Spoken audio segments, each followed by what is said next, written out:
여호와의 종 모세가 죽은 후에 여호와께서 모세의 수종자 눈의 아들 여호수아에게 말씀하여 이르시되 내 종 모세가 죽었으니 이제 너는 이 모든 백성과 더불어 일어나 이 요단을 건너 내가 그들 곧 이스라엘 자손에게 주는 그 땅으로 가라. 내가 모세에게 말한 바와 같이 너희 발바닥으로 밟는 곳은 모두 내가 너희에게 주었노니 그 광야와 이 레바논에서부터 큰 강 곧 유바라데 강까지 해쪽 속의 온 땅과 또 해지는 쪽 대해까지 너희의 영토가 되리라. 내 평생에 너를 능히 대적할 자가 없으리니 내가 모세와 함께 있었던 것 같이 너와 함께 있을 것임이니라. 내가 너를 떠나지 아니하며 버리지 아니하리니 강하고 담대하라. 너는 내가 그들의 조상에게 맹세하여 그들에게 주리라 한 땅을 이 백성에게 차지하게 하리라. 오직 강하고 극히 담대하여 나의 종 모세가 내게 명령한 그 율법을 다 지켜 행하고 우로나 좌로나 치우치지 말라. 그리하면 어디로 가든지 형통하리니 이 율법책을 내 입에서 떠나지 말게 하며 주야로 그것을 묵상하여 그 안에 기록된 대로 다 지켜 행하라. 그리하면 내 길이 평탄하게 될 것이며 내가 형통하리라. 내가 내게 명령한 것이 아니냐. 강하고 담대하라. 두려워하지 말며 놀라지 말라. 내가 어디로 가든지 네 하나님 여호와가 너와 함께 하느니라 하시니라. 아멘. 이것은 내 성경입니다. 성경은 내가 누구인지 무엇을 가졌는지 무엇을 할 수 있는지를 알려줍니다. 오늘 하나님의 말씀을 배웁니다. 이 시간 담대히 선포합니다. 내 마음은 깨어있고 내 심장은 열려 있습니다. 나는 변화될 것입니다. 나는 변화될 것입니다. 나는 변화될 것입니다. 예수님의 이름으로 기도합니다. 아멘. 네, 자리에 앉으시기 바랍니다. 자, 여러분 가슴에 손 얹고 저 따라서 마음은 활짝 여시면서 이렇게 한번 우리 고백합니다. 하나님, 복 받은 자 여기에 있습니다. 복 받을 자 여기에 왔습니다. 하늘의 신령한 복을 나리어 주옵소서. 기쁨과 소망이 넘쳐나게 하여 주옵소서. 오늘 어떻게 해서든지 은혜 받게 하여 주옵소서. 그렇게 하실 주님을 찬양합니다. 할렐루야. 아멘. 네, 우리 주변 분들 서로 인사합니다. 오늘 은혜 받읍시다.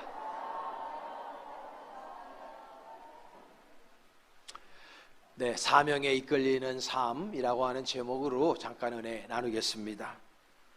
2023년도 통계를 보니까요, 전 세계적으로 코로나가 거의 이제 끝났음에도 불구하고 전염병 때문에 죽은 사람이 전 세계적으로 작년에 1290만 명이 죽었습니다.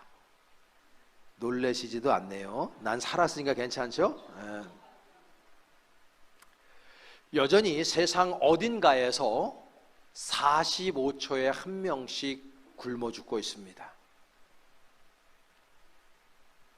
자살로 자신의 인생을 마감한 사람이 전 세계적으로 작년에만 100만 명이 조금 넘습니다. 교통사고로 인해서 죽은 사람은 130만 명, 그리고 에이즈로 죽은 사람들은 160만 명이나 됩니다.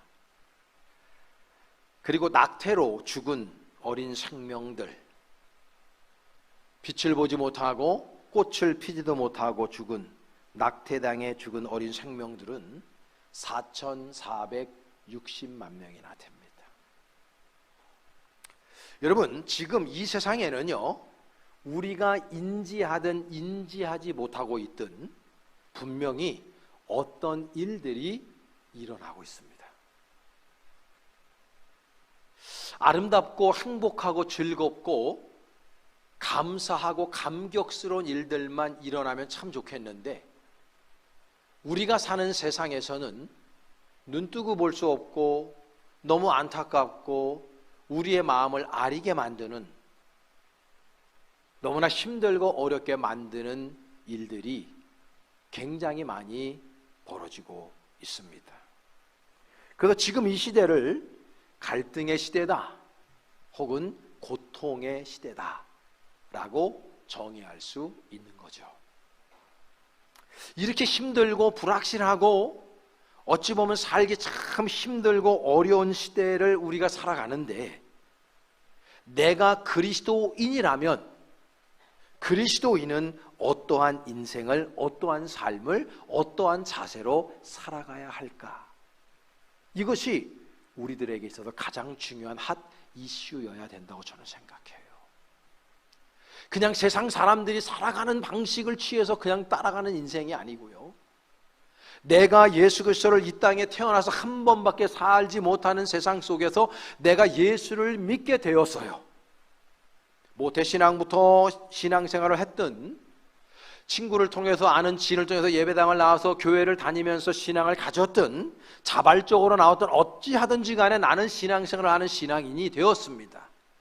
그렇다면 세상 살아가는 사람들과는 뭔가 좀 다른 삶을, 그리스도인다운 삶을 내가 어떠한 방식으로든지 살아낼 수 있어야 되는데, 어떻게 우리는 그리스도인다운 삶을 살아낼 수 있을까?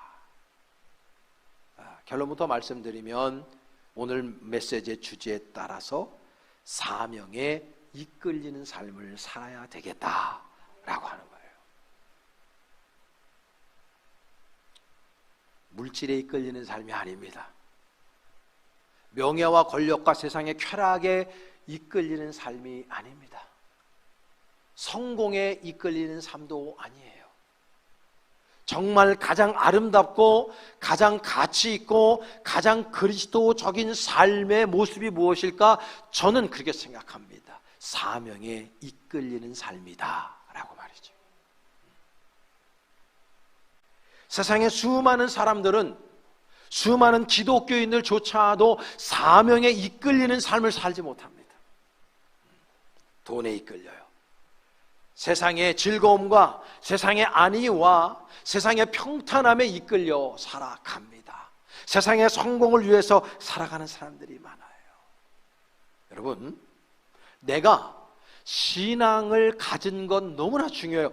예수 그리스도를 통해서 구원받은 것, 내가 신앙생활에서 그리스도인이 됐다는 것처럼 중요한 것은 없어요. 그런데 그것만큼 중요한 게 뭐냐면, 이제 내가 신앙생활을 하기 시작했다면은 그 이후로 신앙생활이 뭐예요? 성장해야 한다는 거죠. 성숙해야 한다는 거죠. 우리나라는 지금 인구 절벽의 한복판에 있습니다. 우리가 어린아이가 출생을 하게 되면 얼마나 기쁜지 몰라요. 모두가 아기의 탄생을 축복하고 축하해요. 그런데 아기가 태어나는 것 중요하고 너무 기쁜 일인데, 그 아이가 만약에 자라지 못하고 성장하지 못한다면 그건 재앙이에요. 엄청나게 큰 재앙이에요. 제가 언젠가도 한두 번 말씀드렸지만, 저희 큰 집에도 우리 조카가 중증 장애인이에요. 우리 그 큰형님 돌아가셨습니다만 저하고 나이 차이가 꽤 많이 나서, 그 조카하고 저하고 나이 차이가 2살 정도 차이밖에 안 나요. 그 친구는 천성적으로 중복 장애를 입고 태어나서 그렇게 크지도 못하고, 그렇게 아이가 지금 아직도 살아있는데 몇 번을 자살을 시도했는지 몰라요. 우리 가정에 너무나 아픈 아이예요. 그러니까 우리 형수님이나 우리 형님 돌아가셨지만 우리 형수님은 살아계신데 재앙이에요. 일평생 정말 이 얼굴에 어둠이 있어요. 그런 자녀를 가지고 있으니까요. 여러분, 우리 신앙생활도 똑같습니다. 내가 신앙생활에 잉태됐어요. 그걸 우리는 성서적으로 거듭났다, 리버스 됐다 그러죠. 예수 그리스도의 은혜 가운데 내가 리버스 돼서 정말 내가 거듭났어요. 내가 예수 그리스도를 믿었어요. 그래서 내가 구원받은 백성이 되었어요. 너무 귀하고 아름다운 일이에요. 그런데 교회 안에 성장하지 못하는 교인들이 너무 많아요. 잉태되었어요. 예수님의 사랑과 그리고 믿음으로 잉태가 되었는데, 이제 믿음이 성장하고 성숙해야 할 터인데 성장하고 성숙되지 못한 교인들이 차고 넘쳐서 벌써 10년 전에 나온 책이 젖병 목회라는 책이 나올 정도였어요. 교인들이 영적 갓난아기로 여전히 머물고 있다 보니까 여기서 울어대 저기서 울어대요. 아이가 싸면 울죠. 피곤하면 울어요. 자기 마음에 들지 않으면 애들이 울어요. 우는 것밖에 할 게 없으니까. 그러면 부모가 젖병을 물려줍니다. 젖꼭지를 물려줍니다. 애 울지 않게 하기 위해서요. 기저귀도 갈아줍니다. 근데 교회 안에 목회자들이 젖병 목회를 하고 있다고요. 나이가 50, 60, 70이 됐는데 신앙적으로는 어린아이예요. 성장하지를 못해요. 그러니까 목사님들이 젖병 목회를 하고 있는 거예요. 그냥 울어대요. 자기 마음에 안 들어서 울어요. 자기 성질에 안 맞아서 울어요. 성장하지 못해서. 그러니까 목사님들이 젖병을 들고 다니면서 젖병을 물려야 되는 거예요. 여러분, 우리는요, 믿음이 날마다 성장해야 돼요. 어떻게 성장할 수 있느냐? 여러분, 사명에 집중하시기를 축복합니다. 사명을 깨달을 때 성장해요. 우리가 어떤 사람이 19살, 18살 열심을 다해서 공부하죠. 또 대학에 들어가서도 공부하고요. 또 우리들의 대학을 졸업하고 나서도 인생의 목적이 분명한 사람들, 그리고 비전이 분명한 사람들은요, 계속해서 자기 성찰을 하고 자기를 날마다 성장시키기 위해서 무엇인가를 해요. 한창 동안 유명했던 게 챌린지. 아침에 5시에 일어나가지고 1시간 동안 영어 공부를 하네 뭐를 하네 막 하면서 챌린지들이 한참 유행하고 지금도 유행합니다. 마라톤 하는 사람도 있고요, 자전거 타는 사람들도 있고요. 자꾸 뭔가 챌린지를 합니다. 왜? 자기 자신을 발전시키려고 챌린지들을 하는 거예요. 왜? 자기를 더 성장시키려고.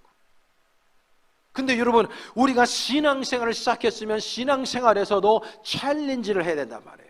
날마다 우리의 믿음이 성장하고 성숙해야 되는데, 예수 믿은 지 10년, 20년 되고 모태신앙이라고 그러고 몇 대를 예수를 믿는데도 여전히 젖병을 물려야 되는 사람들이 교회 안에 차고 있다, 넘친단 말이에요. 여러분, 우리가 빠르게 우리들의 믿음을 날마다 성장시키고 성숙하게 만들려면요, 제가 목회를 하다 보니까 사명 제대로 깨달은 사람들이 성장합니다. 사명 따라 사는 사람들이 성숙하고요, 사명 따라 사는 사람들이 아름다운 열매들을 날마다 주렁주렁 맺는 것을 바라보게 됩니다. 여러분, 사명 따라 사시나요? 우리 벌떼교회는 만천백귀전의 사명이 있습니다. 어떤 분들은 그래요. 그거는 목사님의 사명이지 내 사명이 아니잖아요. 바보 같은 소리 좀 하지 마세요. 제자훈련하면서도 그랬고, 우리 교회를 지금 30년을 목회하면서 그 한 일념으로 저는 살아요. 여러분들에게 있어서 이 만천백귀전의 사명이 저와 여러분들의 사명이 되길 간절히 축복합니다. 그 안에 펑션은 달라요. 목사로서의 펑션이 있어요. 장로, 권사, 집사로서의 펑션이 있는 거예요. 그 대전제, 그 사명 안에 우리들의 역할들이 달라요. 나는 목사로서의 역할이 있고 또 교인들로서의 역할이 있을 뿐이에요. 그러나 중요한 건 뭐냐면 그 사명이 내 사명이냐 아니냐가 중요한 겁니다. 그 사명을 여러분들의 사명으로 고백할 수 있기를 간절히 축복합니다.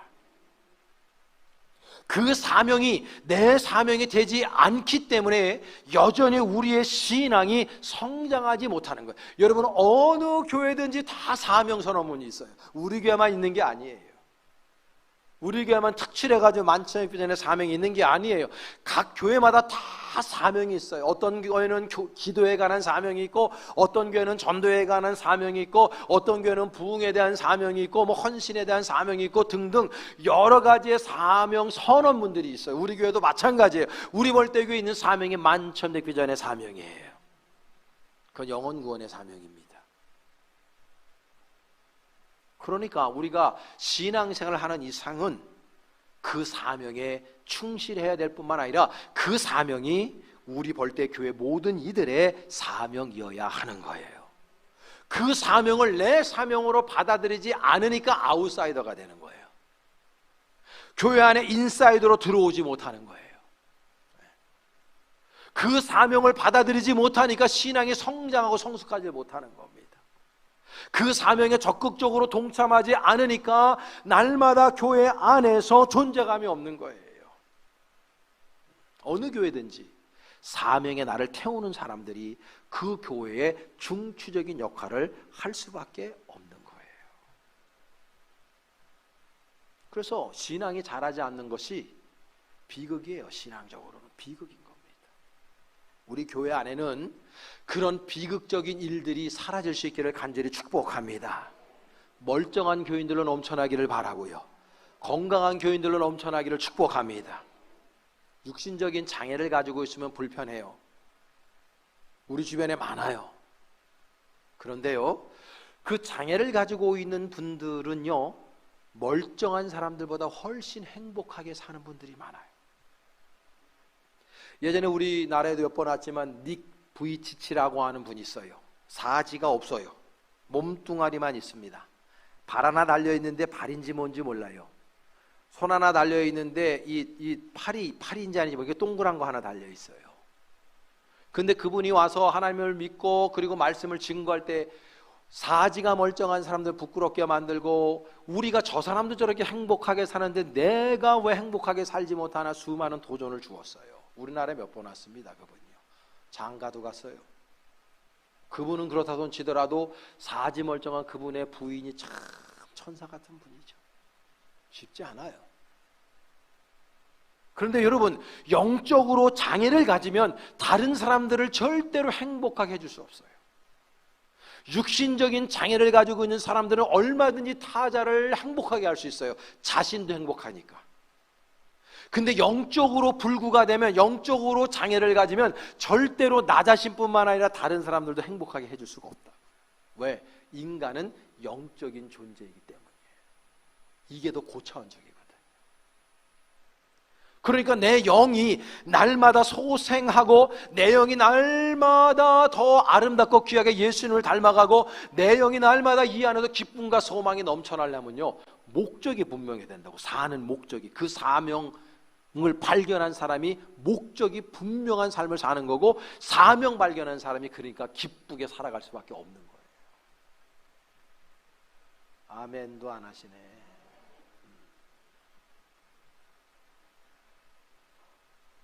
여러분, 사명을 깨닫는 것은 옵션의 문제가 아니에요.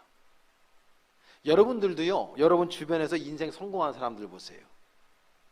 흐리멍텅해가지고 인생 왜 사나, 월요병에 걸려있고 직장 언제 때려칠까, 내가 하는 사업 언제 그만둘까, 내 인생이 왜 이렇게 괴로울까, 이런 사람 치고 성공하는 사람 봤어요? 여러분 주변에서 잘 나가는 CEO, 여러분 주변에서 잘 나가는 주변에 있는 사람들 보세요. 그 사람들은 하나같이 아침에 용수철 탁 튕겨 일어나서 오늘도 내가 내 목표를 향해서 전진해야지, 어떤 열정이 있고 어떤 분명한 목적의식을 가지고 사는 사람이 다 성공해요. 눈이 흐려멍텅한 사람 없어요. 빛이 납니다. 저 사람 눈알이 살아있어. 저 사람 삶을 보면 시간을 굉장히 아끼고 보통 사람이 아니야. 다 그렇게 느끼게 만들어요. 왜냐하면 그 사람이 그렇게 사는 이유가 뭐냐, 똑같이 사실을 가지고 똑같은 사람인데 왜 그러냐면 그 사람의 목표가, 그 사람의 비전이 분명하기 때문이에요. 목사들도요, 비전이 없는 목사와 비전이 있는 목사는요, 목회의 방침이 다르고 목회 생활 자체가 달라요. 목사님들 많이 만나보면 비전이 있는 목사들은 날마다 연구하고 자신을 성장시키고 발전시키기 위해서 무단히 노력해요. 벌써 말할 때 살아있어요. 그리고 자꾸 미래지향적이에요. 뭔가 하려고 그래요. 걱정을 해도 걱정을 위한 걱정이 아니라 미래를 위한 걱정을 하고 대안 있는 걱정을 해요. 비판을 해도 대안 있는 비판을 합니다. 근데 비전이 없는 목사들은요, 그냥 남 탓만 하고 있어요. 그저 교인 탓하고 있고 교회 탓하고 있고 자기 자신 탓하고 그러고 있어요. 비전이 없기 때문이에요. 소망 없어요. 세상 살이도 똑같습니다. 여러분의 인생이 날마다 성공가도를 정말 걸어가고 싶거든 여러분 비전을 분명히 하셔야 됩니다. 사명을 분명히 하셔야 됩니다. 여러분의 사명이 아니에요. 여러분이 원하는 비전이 아니에요. 여러분들의 자의에 의해서 여러분들의 사익을 추구하는 비전과 꿈이 아니에요. 여러분들을 성공시키려고 하는 비전이 아니란 말이에요. 하나님 아버지께서 주신 사명, 그 사명이 있어야 된단 말이에요. 그 사명이 저와 여러분들 마음을 움직이고 인생을 움직이게 만드는 원동력이 되어야 한다, 그 말씀입니다. 그 사명이 있는 사람과 없는 사람은 완전 달라요. 오늘 본문 보면은 너무나 유명한 말씀이죠. 불세출의 영웅이었던 모세를 하나님이 데려가셨죠. 그리고 여호수아를 이스라엘의 새로운 리더로 세우시는 장면이에요. 우리 많은 그리스도인들이 착각하는 게 뭐냐 하면 모세보다도 여호수아가 좀 못한 리더라고 생각하는 경향이 있어요. 모세가 받은 사명보다 여호수아가 받은 사명이 좀 모자란다, 이렇게 생각하는 경향도 있어요. 절대 그렇지 않아요. 그거는 사명이라고 하는 것에 대한 개념이 잘못되어 있기 때문이에요. 사명에는 여러분 경중이 없는 겁니다. 그 사명이 하나님께로부터 오는 사명이라면 경중이 없는 거예요. 목회하다 보면 간혹가다 그런 분들이 있다고. 목사님, 저는요 때로 화가 날 때가 있어요. 왜? 이 집사님한테 맡긴 사명이 저한테 맡긴 사명이 더 큰 것 같아요. 더 중요한 것 같아요. 중요한 거예요. 이래요. 그렇잖아요. 사명에는 경중이 없어요. 펑션이 다를 뿐이야. 기능이. 하나님이 주신 사명은 거룩한 노동이라고 합니다. 하나님이 우리에게 주시는 사명이 어느 건 중요하고 어느 건 안 중요한 게 어디가 있어요. 화장실 청소 이건, 성가대이건, 교회학교 교사이건, 주차 봉사이건, 식당 봉사이건, 카페 봉사이건, 하이브 리더든 하이브 멤버든 목사든 장로든 권사든 집사든 무직분자든 상관이 없어요. 하나님 아버지께서 주신 사명을 깨닫고 내 기능에 따라서 사명을 함께 이루어 나간다면 그 사람은 성숙한 교인인 겁니다. 경중이라는 것이 없는 거예요. 목사님, 나 이거 시켜줘서 저게 더 중요한 것 같아. 그런 게 없다니까요.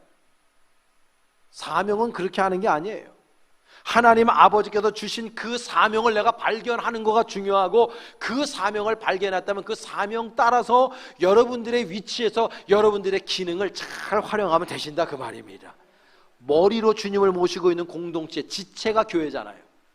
손이 발들어 너 나보다 중요해, 너 냄새 나잖아, 그럴 수 없는 거예요.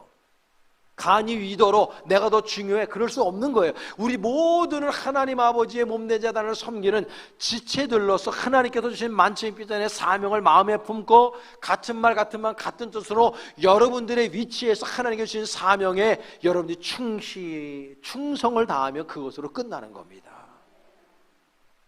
중요한 거는 내가 지금 사명을 따라 사는 인생이냐, 그게 중요한 거예요. 물질을 따라 살고 명예를 따라 사는 것이 아니라 사명 따라 내 신앙을 올곧게 지키고 하나님께서 주신 사명에 생명을 다해 내가 지금 충성을 다하고 있느냐, 이게 중요한 거란 말이에요. 우리나라에서 너무나도 존경스러운 신앙의 선조들이 많이 있어요. 우리나라에서 최고 존경받는 목사님 두 분인데, 하나는 손양원 목사님, 또 하나는 주기철 목사님이에요. 주기철 목사님께서 신앙생활을 하시면서 이분이 평양신학을 나오시고요, 목회를 하시면서 일제가 신사참배를 강요했잖아요. 그러니까 그때에도 많은 목사님들이 다 넘어갔어요. 그 신사참배는 우상숭배하는 게 아니라 그냥 인사하는 거니까 그거 해도 돼 라고 수많은 목사들이 타협하면서 자신의 신앙을 버렸습니다. 근데 주기철 목사님은 그러지 않았어요.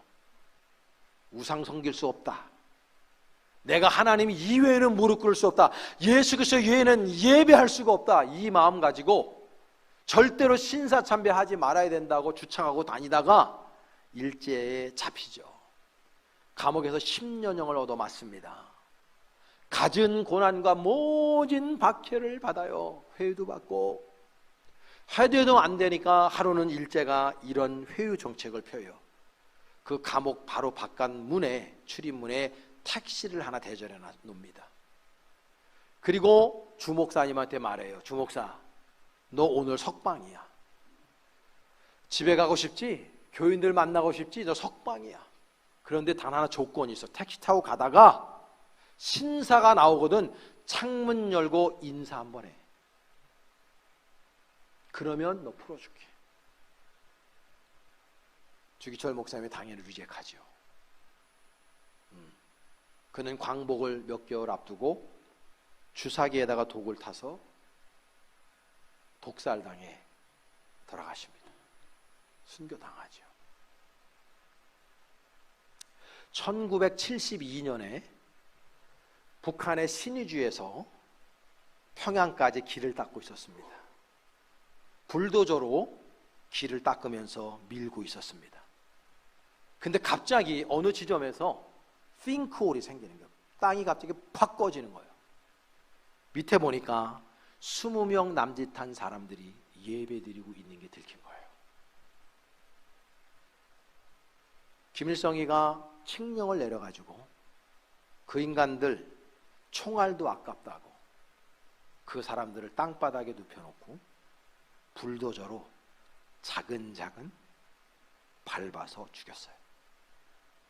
그때에 거기에 있었던 분들이 어떤 분이냐 하면은 김태용 목사님의 가족 식구들과 함께 신앙생활을 했던 분들이 거기 있었어요. 1953년도 38선이 그어지고 난 다음에 남아하지 못하고 자신의 신앙을 지키면서 북한에서 그 굴 속에서 20년 동안을 자신들의 신앙을 지키고 있었던 거예요. 그러다가 그렇게 발각되고 그분들 순교에 돌아가셨어요. 성경에 보면 다니엘 30일 동안 아무한테도 경배하지 말아라. 그때 당시에 그분은 총리 대신이었기 때문에 왕이 내린 칙령을 누구보다도 잘 알고 있었습니다. 그러나 그는 예루살렘을 향하여 열려져 있는 창문을 향해서 하루에 3번씩 예배했어요. 그거를 사람들이 고발을 했고 그분은 사자굴 속에 들어가야만 했어요. 사형선고를 받은 거. 물론 하나님의 은혜 가운데 사자의 입을 막고 다니엘이 살아나는 역사가 있었지만 그 죽는 자리까지, 두려움의 자리까지 다니엘은 가야만 했어요. 이 세 부류의 사람들의 공통점이 있어요. 얼마든지 피하면 피할 수 있었다는 거예요. 주기철 목사님 신사에 한번 고개 숙이면 살 수 있었어요. 김태형 목사님과 그 가족들과 거기 있는 교인들, 예수 내가 믿지 않겠다고, 공산주의를 내가 신봉하겠다고 이야기했으면 고통스러웠지만 살 수 있었어요. 다니엘 30일 동안 하나님을 예배하지 않았으면 그는 살 수 있었어요. 그러나 그들은 그렇게 하지 않았습니다. 왜? 그네들이 믿는 하나님 때문에, 자신들의 사명을 깨닫고 있었기 때문인 겁니다.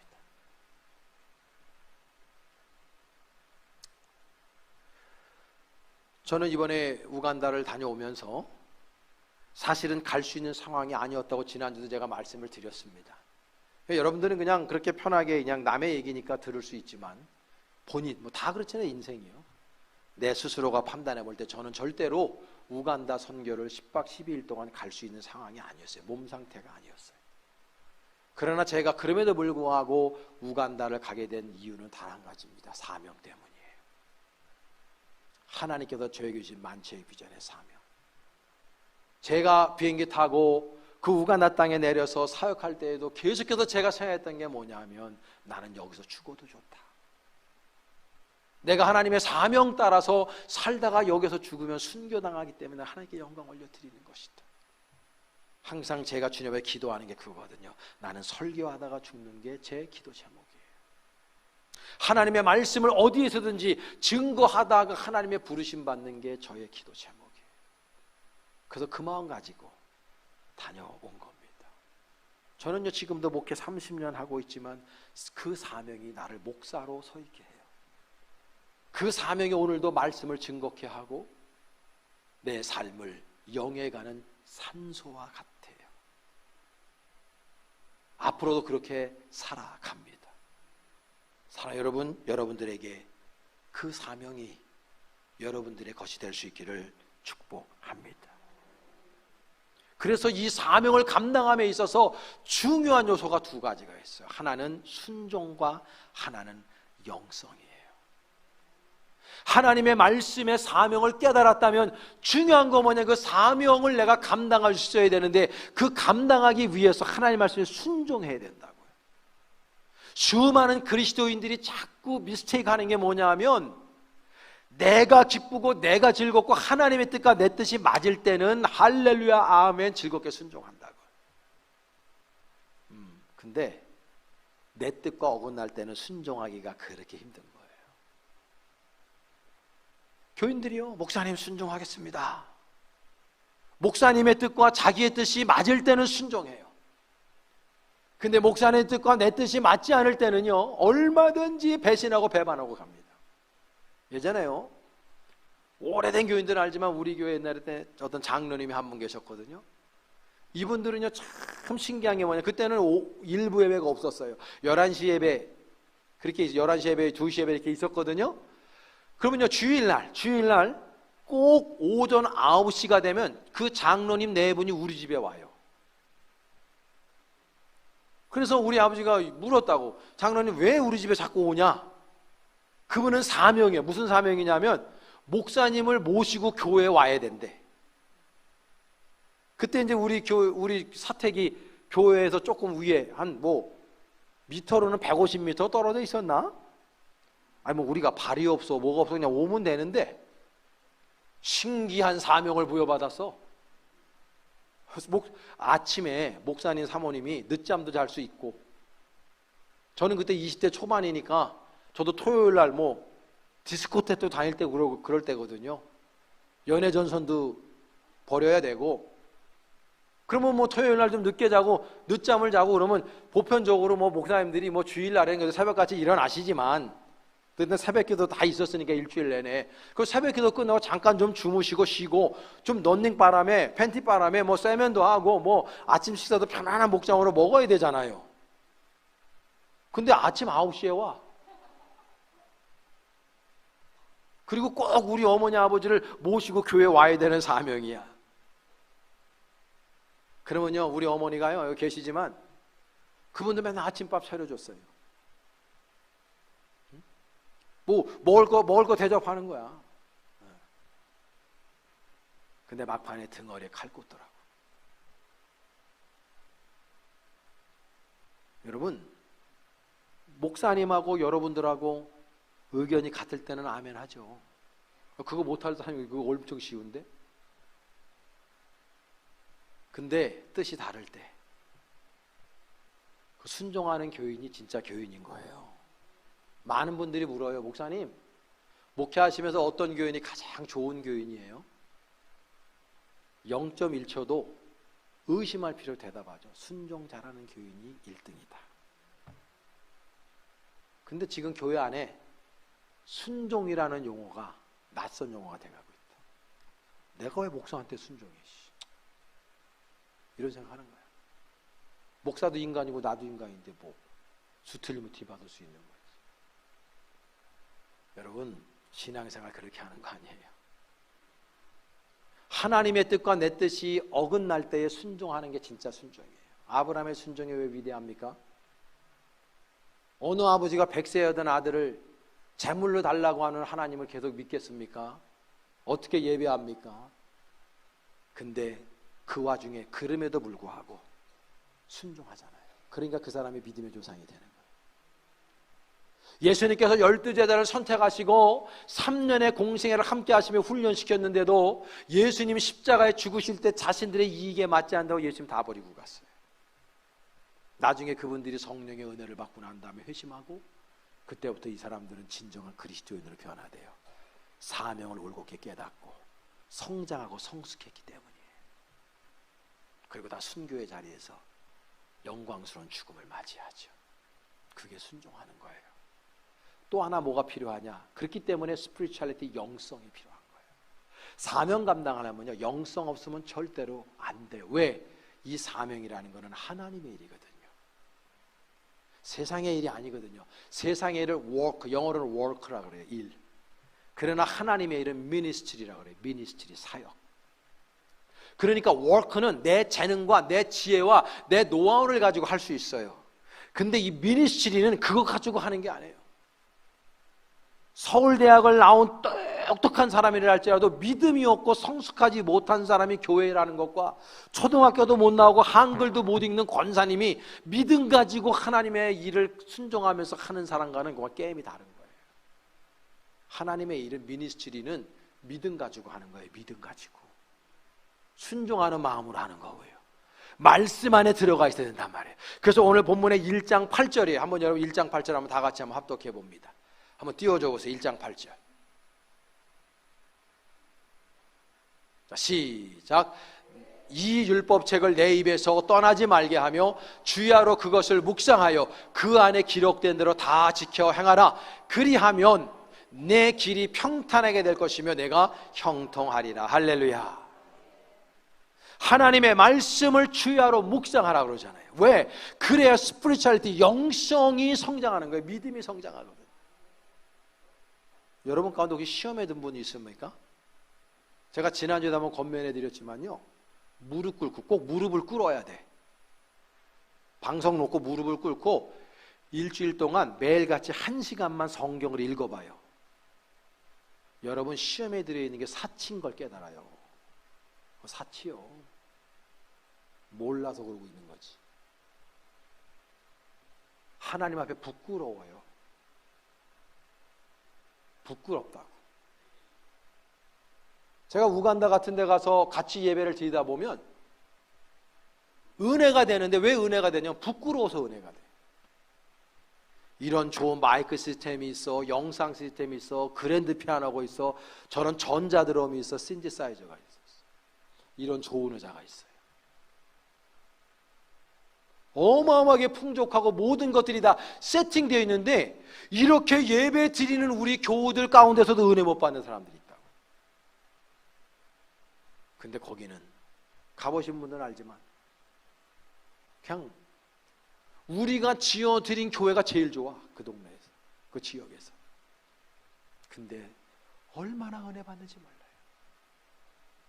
뛰면서 찬양하고, 말씀을 전할 때, 목사님 말씀 전할 때 할렐루야 아멘으로 춤을 춰가면서 반응을 해. 근데 우리나라에 있는 대한민국 교회는 설교의 반응을 들어줄게. 오늘은 별로구만. 오늘 마음에 안 들어.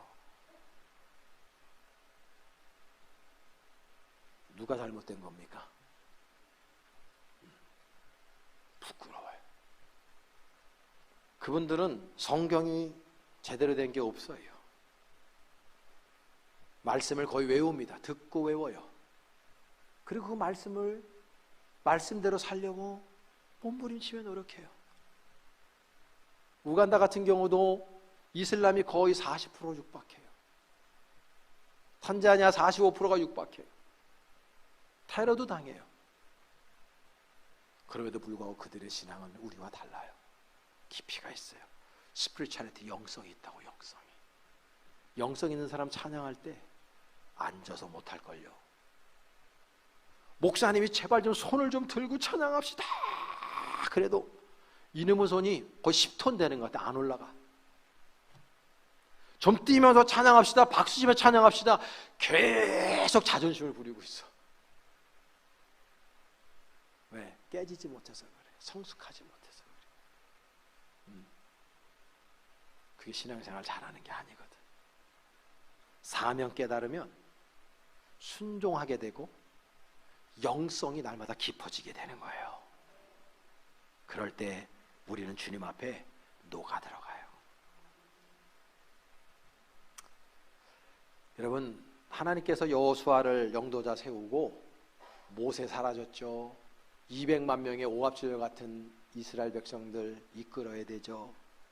사실 제일 두렵고 떨리고 어떻게 살아가야 될지 막막한 사람이 여호수아라고. 그 여호수아를 하나님 불러놓고 오늘 하시는 말씀이에요. 요지가 뭡니까? 너 강하고 담대하라. Be strong. Be encouraged.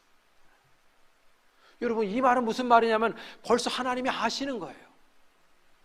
여호수아가 두려워하고 있는 걸 아는 거예요. 떨고 있는 걸 아는 거예요. 불안전하다는 걸 아는 거예요. 여러분, 우리 인생 녹록치 않아요. 지금 여기에 편안하게 평탄하게 룰라로 배짱이처럼 놀다 온 사람 하나도 없어. 우리 교인들 중에. 목회 만만치 않아요. 힘들어요. 어려워요. 모든 인생이 같아요. 여러분 가운데 두려움이 있다고. 우리 가운데 어려움이 있어요. 우리 가운데 환난이 있어요. 우리 가운데 고난이 있어요. 우리 가운데 눈물이 있어요. 고통이 있어요. 하나님께서 말씀하셔요. Be strong. 강해라. Be encouraged. 담대해라. 용기를 가져라. 이 말씀이, 그 여호수아에게 허락하신 그 말씀이 오늘 저와 여러분들에게 주시는 하나님의 말씀인 줄로 믿습니다. 여러분, 울 일이 있어도 울지 마세요. 두려움이 있어도 두려워하지 마세요. 아파할 일이 있어도 아파하지 마세요. 쉽지 않아요. 물론 어려워요. 그런데 여러분, 그 이유가 뭡니까? 하나님이 저와 여러분의 편이시기 때문입니다. 하나님이 저와 여러분의 아버지시기 때문입니다. 그 하나님께서 오늘도 선포하시잖아요. 두려워하지 말아라. 겁내지 말아라. 담대해라. 광야 같은 인생 내가 알고 있다. 그러니 사명 가지고 내가 너희들에게 주신 그 사명, 너희들 부여한 그 사명, 그 만천의 사명을 너희 가슴에 품고 같은 말 같은 뜻으로 전진하면서 강하고 담대하게 전진해 나아가라. 그러면 너희들 안에 있는 두려움이 사라질 것이다. 너희는 먼저 그의 나라와 그의 의를 구하라. 그리하면 이 모든 것을 너희에게 더하시리라. 무엇을 먹을까, 무엇을 마실까, 무엇을 입을까요? 염려하고 걱정하지 말아라. 여러분, 걱정하고 염려할 일 많이 있어요. 그러나 두려워하거나 여러분 겁내지 마세요. 하나님께서 우리 하나님이 되시고 여호수아에게 허락하셨던 그 복의 선언을 오늘 우리에게 허락하시는 줄로 믿습니다. 사명이 여러분들의 삶을 움직이게 만드시기를 축복해요. 그 인생이 가장 행복한 인생이 될 겁니다.